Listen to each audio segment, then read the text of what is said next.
मत धन धाम आप का। शुरू से बोलो। घटने न देना मान को, करना न मोह मत धन धाम का। और जब मान ही जाता रहा तो धन रहा किस काम का। अपार संपत्ति हो, मान चला जाए तो व्यर्थ। जो मान सम्मान रखते हैं उनका भगवान मान सम्मान है। ये कौन सा संबंध है जो आकर के मिला है? गौर करना, मैं वो चीज़ सुनाऊंगा जो आपने लाइफ में न सुनी हो, कि जैसे 84 लाख भोग करके मनुष्योनियाँ मिलती हैं, उसको ज्ञानियों ने 4 कल्प में बांट दिया है।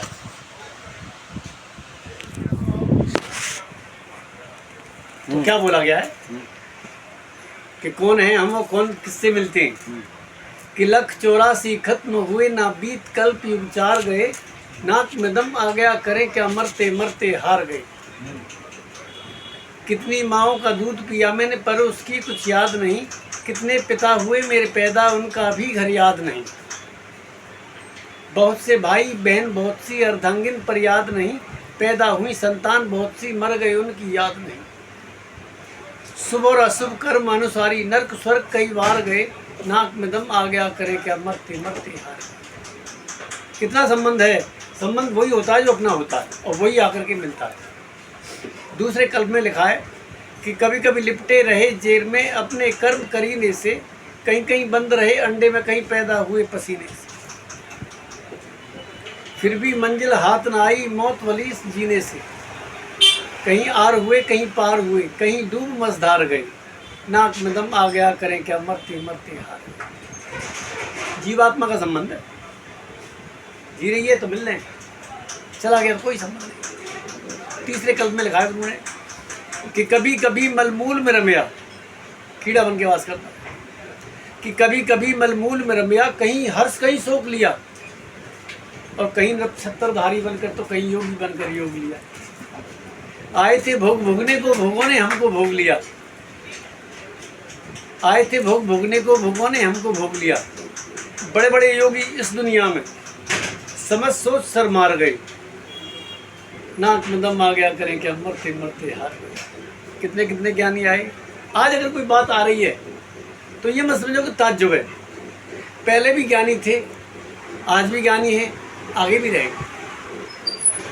आखिरी में लिखा है कि सोचा था कि काम क्रोध को मार मिला दूं गर्दिश में, काम क्रोध गांठ मार के धर दूं ताकि कभी उत्पन्न न हो।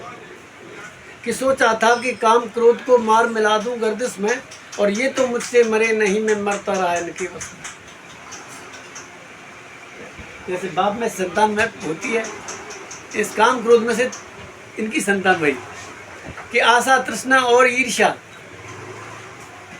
होनी चाहिए रस रस में, और ये तो रस में हुई नहीं हम मरते रहे इनके बस में। ये सोचकर संत भी लंबे पैर पसार गए, ये सोचकर संत भी लंबे पैर पसार गए, नाक में दम आ गया करें क्या मरते मरते हार गए। कितना भी कर लो थोड़ा है। तो सबसे बड़ा क्या है? केवल भजन, कि राम रामेत रामेत मनोरमे सहस्त्र नाम तो कल्यम ब्राह्मणे। सहस्त्र नामों में सबसे श्रेष्ठ नाम राम नामे वरानने, कि भाई सहस्त्र नामों में सबसे बड़ा नाम है राम का नाम। वो ही जाप करते रहो, सीधा पार हो जाओ।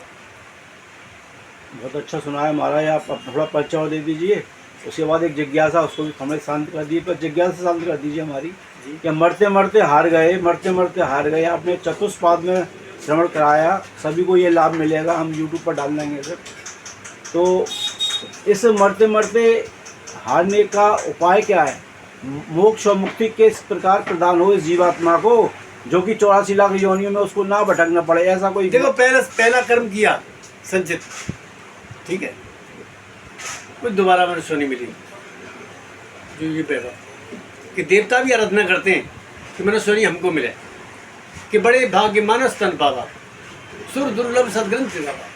सुर देवता भी कहते हैं दुर्लभ है, उनको भी मनुष्य नहीं मिलती है। पर ठीक है साहब, पर भाई हाँ इनको क्या बनाऊं?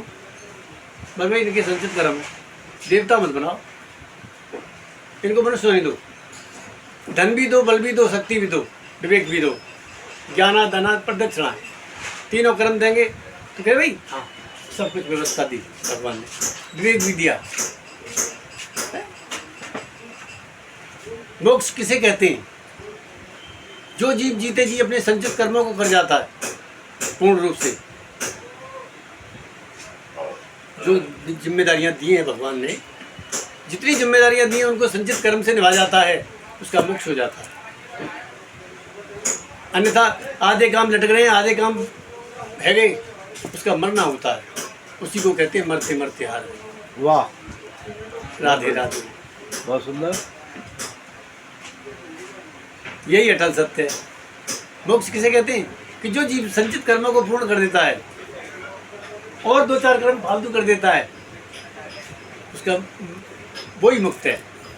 उसकी इच्छा नहीं रहती भाई कर्म होंगे तो फिर उसको दोबारा आना पड़ेगा।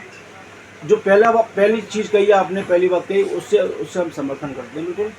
ये जो इस जीते जी कर्म को जो संचित कर्म है वो उनका विषय है। वो देवता योनि में भेजे कि मनुष्य योनि में दोबारा डालें। अगर सुनो, तुमने तो कहते ही ठीक है, अब भाई हाँ इंसान बना दो, सब कुछ दो। क्यों? अगर धर्मात्मा होंगे तो परमात्मा का हमारा नाम लिया जाएगा। क्योंकि शक्ति है 5: धर्मात्मा, परमात्मा, महात्मा, सती नारी। जैसे 4 बीम, धर्मात्मा है, परमात्मा है, महात्मा है और सती नारी है। सती एक तो है जो घेर के बैठी है, मतलब कैसे दिखेगी? तो जैसे प्रभु नहीं दिखाई पड़ता है, अदृश्य रहता है, बिन पग चले सुने बिन काना, ऐसी वो शक्तियां हैं। तो मोक्ष उसी का होता है जो संचित कर्म कर देता है। बिल्कुल सही कहा। भगवान ने भी गीता में कहा है, कर्मण्य अधिकार अस्ते माँ फलेषु कदाचन। तेरा कर्म करने में अधिकार है, बस फल की इच्छा मत कर। फल को मत देख। जय हो। आप पर्च थोड़ा सा दे दीजिए आप एक बार। जीतू महाराज गोवर्धन से। कहाँ पर? गोवर्धन में। चूतट्टे का। वहाँ पर कौन सा आश्रम बताया? कैलाश आश्रम। जय हो। गौशाला। जय हो। श्री बांके बिहारी लाल की जय। श्री गिरिराज धरण हमें आपकी शरण। जय जय श्री राधे। जय श्री